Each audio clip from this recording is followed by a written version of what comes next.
नमस्कार जैन साथियों, आप सभी का स्वागत है वैदिक क्लासेस जयपुर पर। जैसा कि हमारा चल रहा था प्राचीन सभ्यताएं यानी कि इंडिया हिस्ट्री चल रहा था, जिसमें हमने प्राचीन सभ्यताओं के बारे में डिस्कस किया था, जैन धर्म के बारे में डिस्कस किया था, बौद्ध धर्म के बारे में डिस्कस किया था। और आज हम आगे चलते हैं तो हमारा आता है मगध साम्राज्य का इतिहास। तो आइए क्लास शुरू करते हैं मगध साम्राज्य के इतिहास के बारे में। सबसे पहले तो देखो कि मगध साम्राज्य का जो मगध जनपद है ना, ये इतना महत्वपूर्ण और सबसे शक्तिशाली यही जनपद था। तो ये सबसे शक्तिशाली जनपद था क्यों, ये आपको जानना जरूरी है। तो ये सबसे शक्तिशाली था क्योंकि यहाँ पे जो मगध जनपद है ना, इसके चारों तरफ घना जंगल था और पहाड़ियां थी, और जंगलों में क्या पाए जाते थे, सबसे ज्यादा हाथी पाए जाते थे, जिससे क्या है युद्ध में उन्हें लड़ने में आसानी होती थी। और मगध की जो भूमि है ना, वो भूमि काफी उपजाऊ भूमि है। इस कारण यहाँ पे काफी अच्छी संख्या में या काफी अच्छी मात्रा में जो फसल पैदा होती थी, उससे क्या होता था, यहाँ पे काफी अच्छा जो साम्राज्य का नगर का विकास है ना, काफी अच्छा विकास था। और यहाँ के लोग काफी धनी थे, इस कारण ये इसका सामरिक महत्व था। इसके अलावा देखते हैं तो यहाँ पे नदियां गुजरती थी, इस कारण नदियों के कारण भी ये काफी उपजाऊ भूमि थी। तो ये सबसे शक्तिशाली होने का ये सबसे प्रमुख कारण है इनका। अब हम पढ़ते हैं मगध साम्राज्य के इतिहास के बारे में कि मगध में कौन कौन से वंशों ने शासन किया। तो मगध में क्या था, 7 राजवंशों ने शासन, मगध पर 7 राजवंशों ने शासन किया था। 7 राजवंशों का शासन रहा था। 7 राजवंश, 7 राजवंश ने शासन किया था मगध पर। कौन कौन से थे, तो मैं आपको क्रमवार याद करता हूं। सबसे पहले मगध पे क्या था, हर्यक वंश ने। सबसे पहले मगध पर क्या था, हर्यक वंश ने। हर्यक वंश, हर्यक वंश सबसे पहले मगध पर शासन रहा हर्यक वंश का। फिर बात करते हैं तो हर्यक वंश के बाद में आता है नागवंश यानी कि शिशु नागवंश। हर्यक वंश पर शिशु नागवंश, या इसे नागवंश भी बोल सकते हो आप। इसका संस्थापक था शिशुनाग, इस कारण इसे शिशु नागवंश भी कहते हैं या नागवंश भी कहते हैं। हर्यक वंश आ गया, फिर आ गया शिशु नागवंश।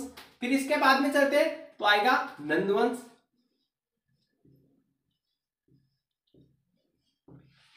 नंदवंश, फिर इसके बाद में चलते हैं तो इसके बाद में आएगा नंदवंश के बाद में मौर्य वंश। मौर्य वंश,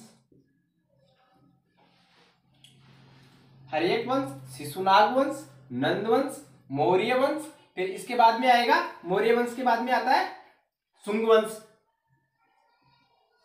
मौर्य वंश के बाद में आएगा शुंग वंश। शुंग वंश,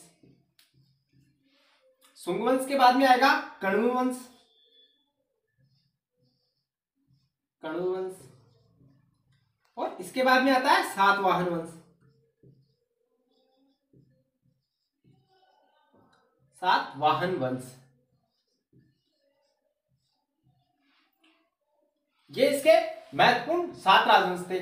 7 हो गए ना, ये 7 राजवंश हो गए। हर्यक वंश हो गया पहला, दूसरा शिशुनाग वंश, तीसरा नंदवंश, चौथा मौर्य वंश, पांचवा शुंग वंश, छठा कण्व वंश और सातवां सातवाहन वंश।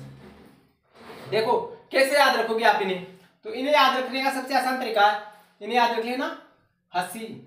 हसीन यहां से बन जाएगा, ये एक से उठा लेना, पहला है, मैं मार्कर दूसरा ले लेता हूं। पहला अक्षर उठाना इसमें है, दूसरा उठाना सी, और ये हो जाएगा न, हसीन हो जाएगा ये हसीन। फिर आप यहां से याद रख लेना मासुक, यहाँ पे याद रखना आप मासुक, मासुक, और यहाँ पे आ जाएगा सात, जिसमें से आपको याद रख लेना हसीन मासुक। ये इसकी ट्रिक है, हसीन मासुक। और लास्ट का तो आपको याद ही रहेगा कि 7 राजवंशों ने शासन किया, तो लास्ट का कौन सा है, सातवाहनी है। 7वें नंबर कौन सा वंश आता है, सातवाहन आता है। तो ये इस कारण याद हो जाएगा। और इनकी मैंने आपको ट्रिक बता दिया, इनकी ट्रिक है हसीन मासुक, ये इनकी ट्रिक है। तो हसे हो जाएगा हर्यक वंश, और सी से हो जाएगा शिशुनाग वंश, और न से हो जाएगा नंदवंश, मो से हो जाएगा मौर्य वंश, सु से हो जाएगा शुंग वंश, कैसे हो जाएगा कण्व वंश, और सातवाहन से हो जाएगा सातवाहन वंश। ये इसके प्रमुख वंश थे, जिसमें से हमें सबसे इंपॉर्टेंट वंश है ना, वो इसमें यही आएगा। ज्यादातर क्वेश्चन इसमें से बनते हैं मौर्य वंश में से। एग्जाम में जो पिछले साल के जितने भी आज तक आए हुए एग्जाम क्वेश्चन है ना, उनमें सबसे ज्यादा क्वेश्चन इसी में से बनता है या फिर उठता है इसमें से। और अगर सबसे प्राचीन राजवंश में से उठता है तो इसमें से उठता है। ये महत्वपूर्ण वंश है जिसमें से सबसे ज्यादा क्वेश्चन देखने को एग्जामों में मिलता है। तो आइए क्लास शुरू करते हैं बिना टाइम वेस्ट करते हुए। इसे मिटा देता हूं मैं, आप ट्रिक लिख लेना लिखना चाहो तो।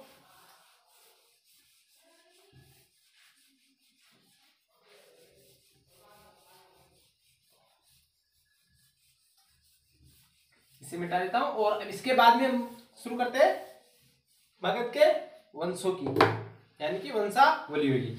अब हम देखते हैं तो मगध पे सबसे प्राचीन वंश कौन था? मगध का बृहद्रथ था सबसे प्राचीन वंश का संस्थापक। कौन था? बृहद्रथ। बृहद्रथ ये सबसे प्राचीन वंश का संस्थापक था मगध का। पहले बृहद्रथ वंश का शासन था। तो ये महाभारत में देखने को मिलता था। इसका पुत्र था जरासंध।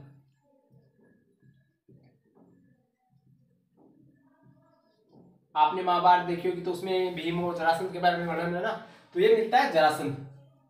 ये मगध का सबसे प्राचीन वंश है, लेकिन इनके बारे में क्वेश्चन प्रमाणिक नहीं है। इनके बारे में जानकारी प्रमाणिक जानकारी नहीं मिलती है, इस कारण ये इतना महत्वपूर्ण नहीं है। इनके बारे में क्वेश्चन कभी नहीं पूछता है एग्जामिनर। फिर भी याद करना, आप याद करना चाहो तो ये कर सकते हो। मगध का इतिहास शुरू होता है तो वो होता है हर्यक वंश से। मगध का इतिहास शुरू होता है हर्यक वंश से। तो आज हम पढ़ेंगे हर्यक वंश के बारे में, कल पढ़ेंगे नेक्स्ट वंश के बारे में। हर्यक वंश, ये हमारा हर्यक वंश। हर्यक वंश के संस्थापक कौन थे? हर्यक वंश के संस्थापक थे बिंबिसार। हर्यक वंश के संस्थापक थे बिंबिसार।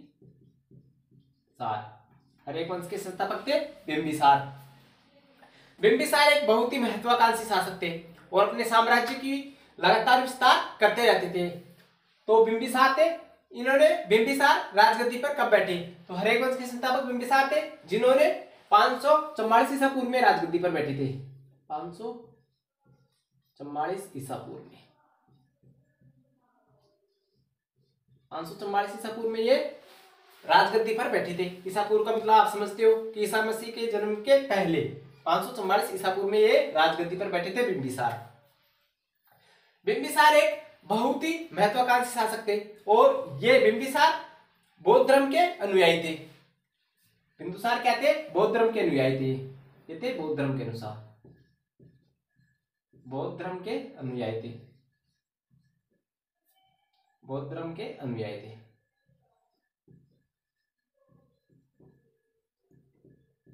यानी कि ये बौद्ध धर्म मानते थे। कौन? बिंबिसार।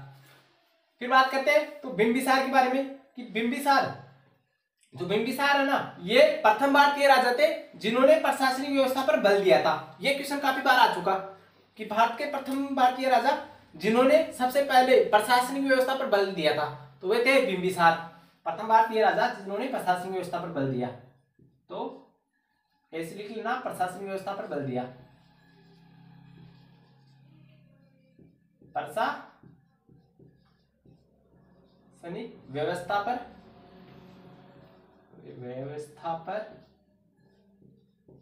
बल दिया।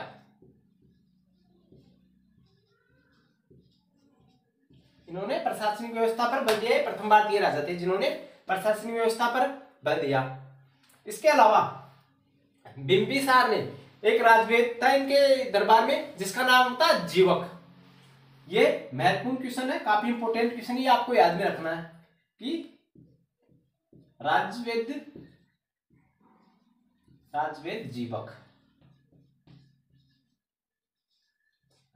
जीवक किसके दरबार में रहता था? तो ये रहता था बिंबिसार के दरबार में। जब महात्मा बुद्ध बीमार हुए तो उनकी चिकित्सा के लिए किसने भेजा था?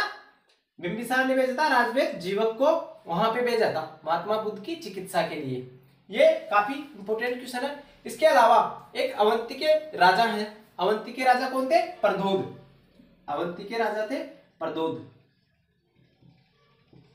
अवंती के राजा प्रद्योत थे। अवंती के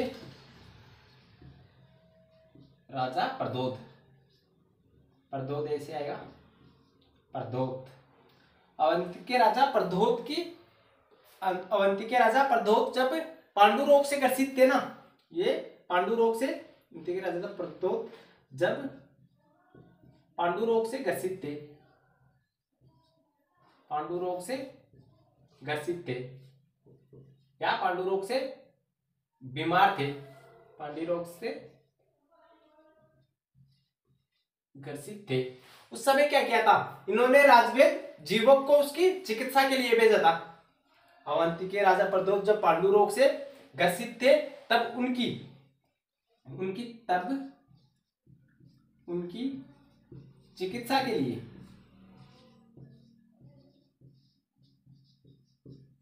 चिकित्सा के लिए राजवेद जीवक को भेजा।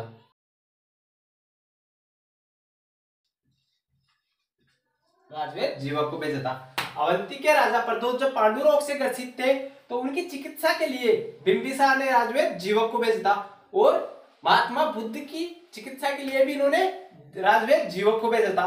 तो ये जो अवंती के राजा प्रद्योत थे ना, जब पांडु रोग से ग्रसित थे, उनकी चिकित्सा के लिए राजवेद जीवक को भेजा था, तो वो इनसे ठीक हो गए थे। तो ये आप उतार लेना, मैं इसे मिटा देता हूं। अब हम बात करते हैं इसके बारे में और जानकारी, क्योंकि जो बिंबिसार है ना, ये सबसे महत्वपूर्ण और सबसे इंपॉर्टेंट शासक है। इसके बारे में और जानकारी देखते हैं। बिंबिसार ने क्या किया था, इन्होंने प्रशासनिक व्यवस्था पर बल दिया था, प्रथम भारतीय राजा थे, और इन्होंने क्या था, इसने राजगृहों को अपनी राजधानी बनाया था। राजधानी किसे बनाया था, अपनी राजधानी बनाया था राजगृह को। राजगृह नगर भी इसने बसाया था और उसे राजधानी बनाया, राजगृह को बनाया।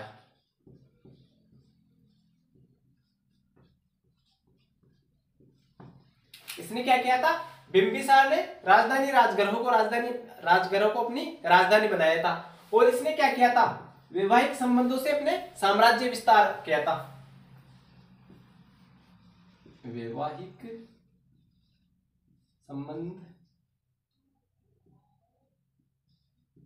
संबंध से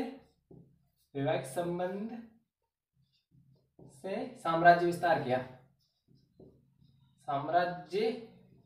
किया,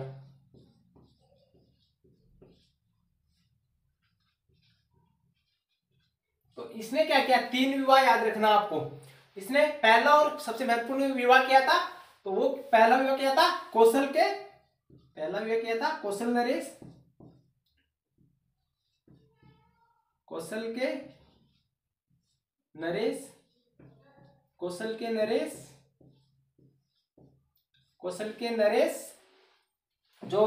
नरेश थे ना, उनकी पुत्री के साथ इन्होंने पहला विवाह किया था। तो कौशल के नरेश थे प्रसेनजित,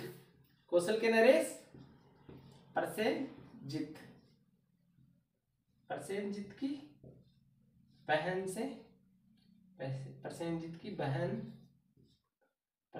की बहन महाकोसला। प्रसेनजित की बहन कौन थी, महाकोसला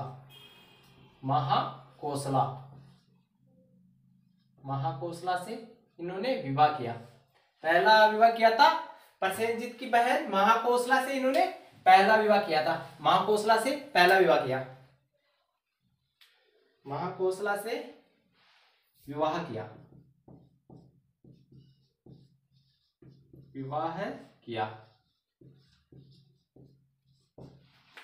तो दूसरा विवाह किसके साथ किया इन्होंने, दूसरा विवाह किया था इन्होंने वैशाली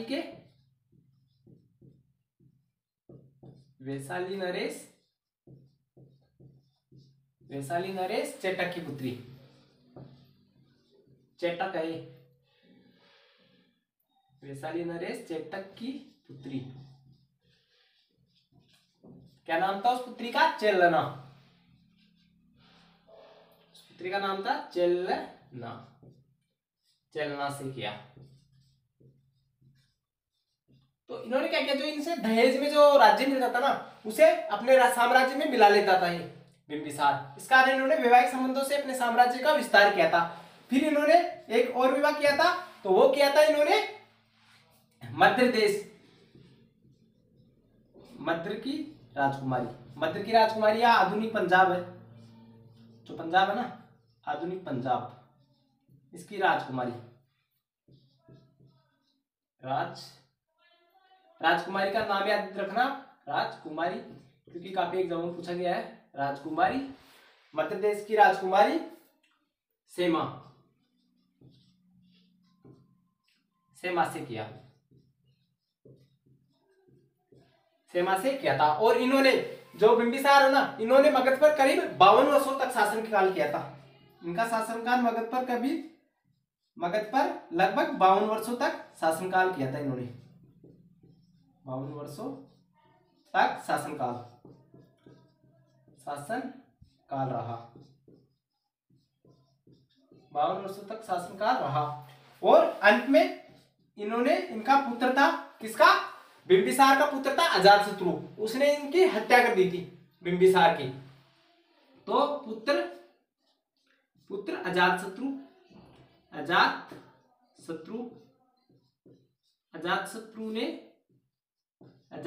ने कब की थी, 493 ईसा पूर्व में, 493 ईसा पूर्व में हत्या कर दी, तो ये था बिंबिसार के बारे में जानकारी। तो ये आप उतार लेना, चाहे इसका स्क्रीनशॉट ले लेना आप। ये बिंबिसार के बारे में महत्वपूर्ण जानकारी है। नंदवंश का प्रथम शासक था बिंबिसार, और ये इसके बारे में जानकारी है, जिसके अंत में जो अजातशत्रु है ना, ये इसका पुत्र था बिंबिसार का, और इसने इसकी हत्या कर दी शासन पर राज करने के लिए। किसने, अजातशत्रु ने बिंबिसार की हत्या कब की थी, 493 ईसा पूर्व में, और खुद स्वयं को शासक घोषित कर दिया कि मैं आज से मगध का शासक हूं, और इसने इसकी पिता की हत्या कर दी। तो ठीक है, ये महत्वपूर्ण क्वेश्चन। अब हम चलते हैं मगध का जो नेक्स्ट शासक है ना, अजातशत्रु के बारे में पढ़ते हैं अब हमारा शुरू होता है अजातशत्रु का शासनकाल, कि अजातशत्रु का शासनकाल कब से कब तक रहा, और अजातशत्रु ने शासनकाल में क्या क्या किया। तो अजातशत्रु के बारे में जानकारी बताता हूं आपको कि अजातशत्रु का शासनकाल कब से कब तक रहा। आपको ये याद हो गया होगा, हर्यक वंश का शासनकाल, हर्यक वंश का शासनकाल कब से कब तक रहा। तब तक अगर मैं बताता हूं आपको अजातशत्रु के बारे में, अभी तक आपने चैनल को शेयर नहीं किया तो शेयर कर लो, और अगर आप नए हो चैनल पर तो तब तक के लिए हमारे चैनल को सब्सक्राइब जरूर कर लेना।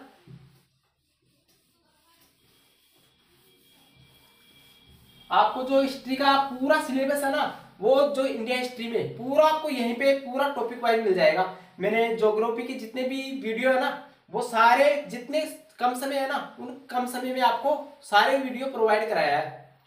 यानी कि जो वीडियो और यूट्यूब पर जो बाकी टीचर है ना, उस वीडियो को लंबा खींचते हैं ना, उसे मैंने आपको शॉर्ट करके बिल्कुल 10-10 मिनट का वीडियो बनाया है मैंने, 10-10 15-15 मिनट का वीडियो है ज्योग्राफी का, वो जरूर देखना आप। उसमें आपको ज्योग्राफी बिल्कुल मैप के जरिए समझ में आ जाएगी आपको, और आपका बिल्कुल टाइम वेस्ट नहीं होगा। क्योंकि बाकी जो टीचर है ना, वो आते हैं पहले अपनी कथा सुनाते हैं वहां पे, और धीरे धीरे वीडियो को लंबा खींचते हैं, जिससे स्टूडेंट को परेशानी होती है, उनका टाइम बहुत ज्यादा खर्च होता है। तो आप जितना शॉर्ट वीडियो पढ़ सको ना ज्योग्राफी का, उतना पढ़ो आप। तो वो वीडियो आपको प्लेलिस्ट मिल जाएगी, चैनल में जाते हैं आपको जो इंडिया ज्योग्राफी की प्लेलिस्ट बनी हुई है, उसमें देखना सारे चैप्टर, जितने भी चैप्टर है ना, और वही मैटर मिलेगा जो बाकी चैनल वाले बताते हैं ना यूट्यूब पे। यानी कि जहां पे 10 मिनट की क्लास होती है ना, उसे आधे घंटे में पढ़ाते हैं, और मैं वे जो वो मोस्ट टॉपिक है ना, वो बिल्कुल शॉर्ट तरीके से बताया हूँ, ताकि आप एग्जाम के टाइम पे भी अगर उन्हें देखोगे ना, तो आपका समय बर्बाद नहीं होगा। तो आप वो जाके जरूर देख लेना ज्योग्राफी का। अब हम बात करते हैं अजातशत्रु की। अब हम बात कर रहे थे अजातशत्रु की। अजातशत्रु कब शासक बनाए, तो ये अजातशत्रु ने क्या किया था, मैंने आपको बताया था कि अजातशत्रु बहुत महत्वाकांक्षी शासक था, और इसने शासन पर राज करने के लिए अपने पिता की हत्या कर दी, और उसके भला भोग दिया, और उसे मौत के घाट उतार दिया। तो इसने शासन किया था अजातशत्रु ने 493 ईसा पूर्व में, 493 ईसा पूर्व में ये इसने अपने पिता की हत्या करके गद्दी पर बैठा, शासक बना। अब इसके उपनाम देखोगे आप, इसे क्या कहा जाता है, इसे कहा जाता है पितृहंता, इसे कहा जाता है पितृहंता।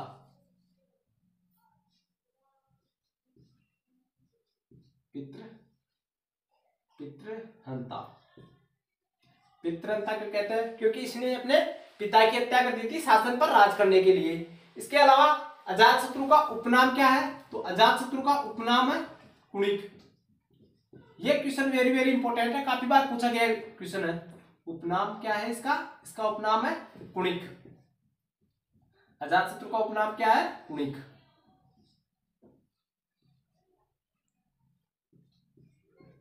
कुणिक किसका उपनाम है, किसका है, अजातशत्रु का उपनाम है कुणिक। अजातशत्रु को पितृहंता भी कहते हैं, इसका उपनाम है कुणिक।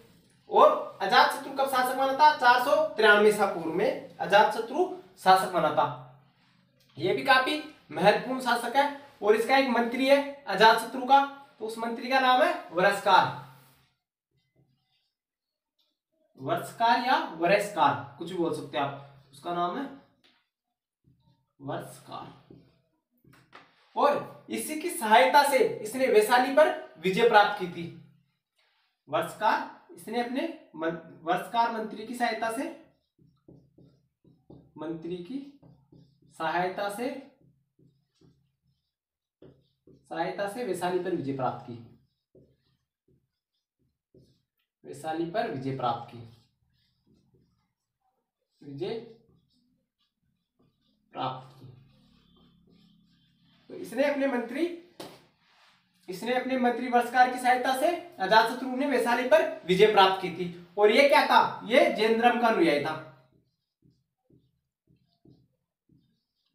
ये क्या था, जैन धर्म का अनुयायी था। इसका पिता किसका अनुयायी था, बौद्ध धर्म का अनुयायी था। और ये जैन धर्म का अनुयायी था।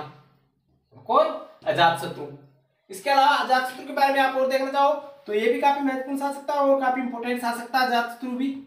इसने अपने पिता के बाद लगभग 32 वर्षों तक शासन किया था। इसने लगभग 32 वर्षों तक शासन किया,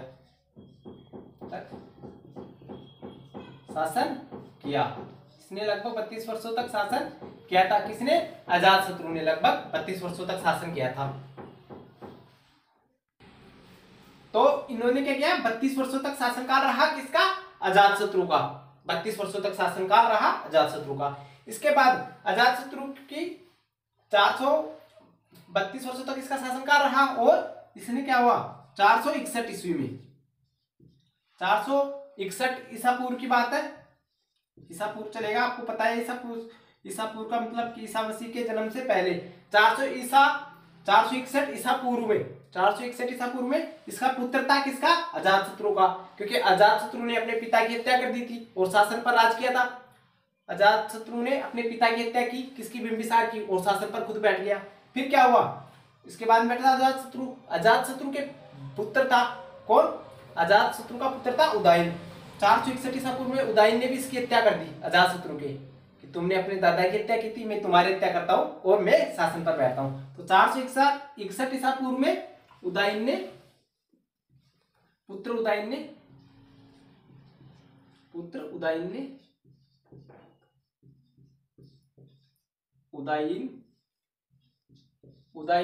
इसकी हत्या कर दी। उदयन ने अजातशत्रु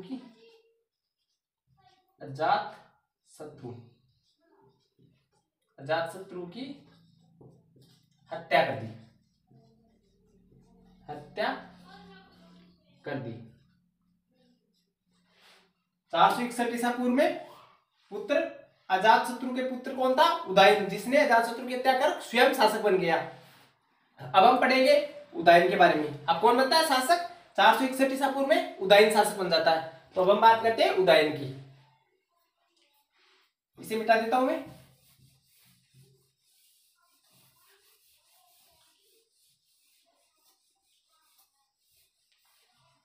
अब हम बात करते हैं उदयन की।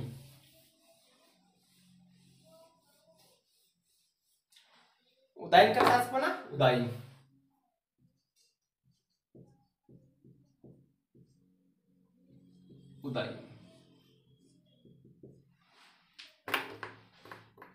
उदयन कब शासक बना?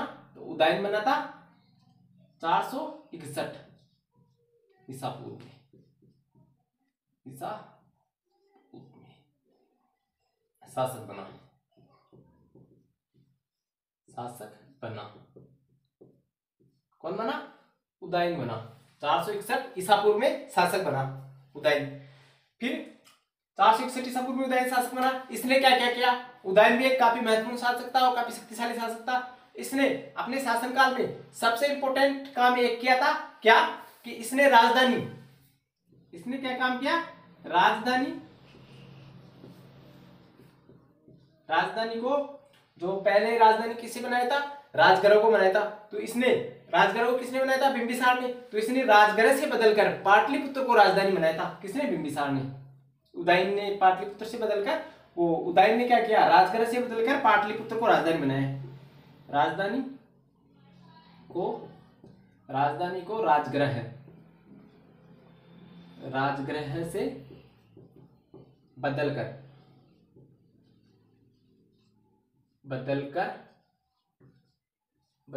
पाटलिपुत्र को बनाया। पाटलिपुत्र को पाटलिपुत्र को बनाया। और पाटलिपुत्र की स्थापना किसने की थी? गंगा और जो सोन नदी है ना, उसके संगम पर या उसके पास में पाटलिपुत्र को बसाकर इसने पाटलिपुत्र को अपनी राजधानी बनाया। किसने? उदयन ने। और इसके बारे में और देखना चाहो तो ये क्या था? उदयन जैन धर्म का अनुयायी था। प्रारंभ में जैन धर्म का अनुयायी था।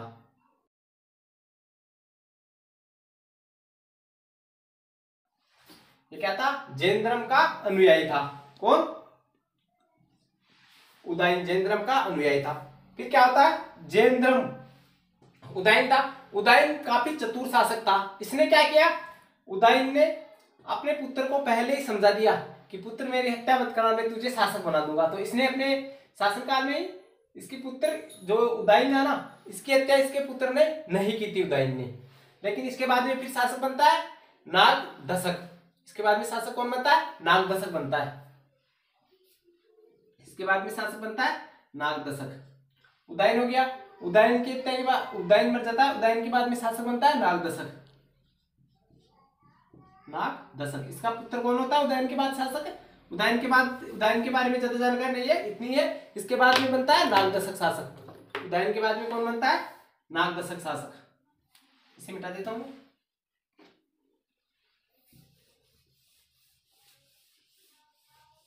अब देखते हैं सबसे महत्वपूर्ण और नागदशक, यह नागदशक के बारे में देखते हैं। बाबू अब बनता है शासक कौन? नागदशक।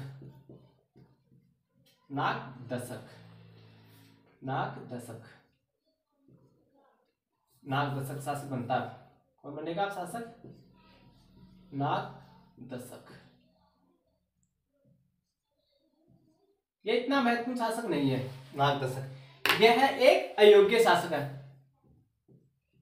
यह एक अयोग्य शासक हुआ। अयोग्य शासक हुआ। कौन हुआ? नागदशक एक अयोग्य शासक हुआ। और इसके बारे में, नागदशक क्या था? हर्यक वंश का अंतिम शासक था।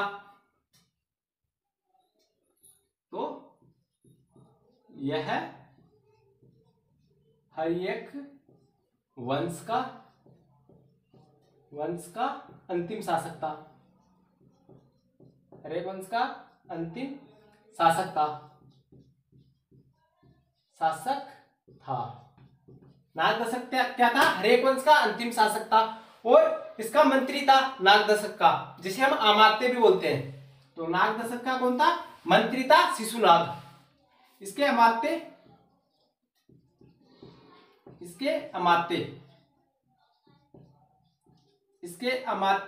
शिशुनाग ने, इसके अमात्य कौन था? शिशुनाग। तो इसके अमात्य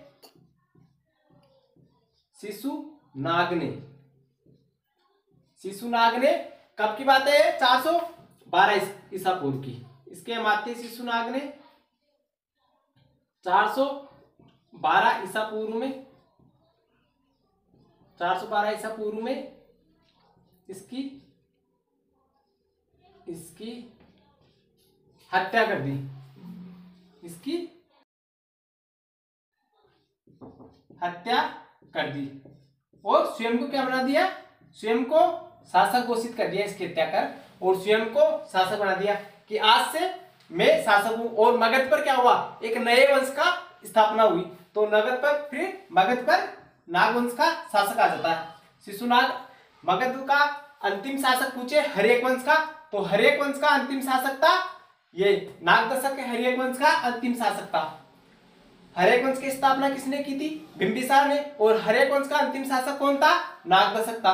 और नागदशक की हत्या किसने की थी, इसके मात्या, इसके मंत्री शिशुनाग ने इसकी हत्या की थी। और मगध पर एक नए वंश शिशुनाग वंश की स्थापना हो गई।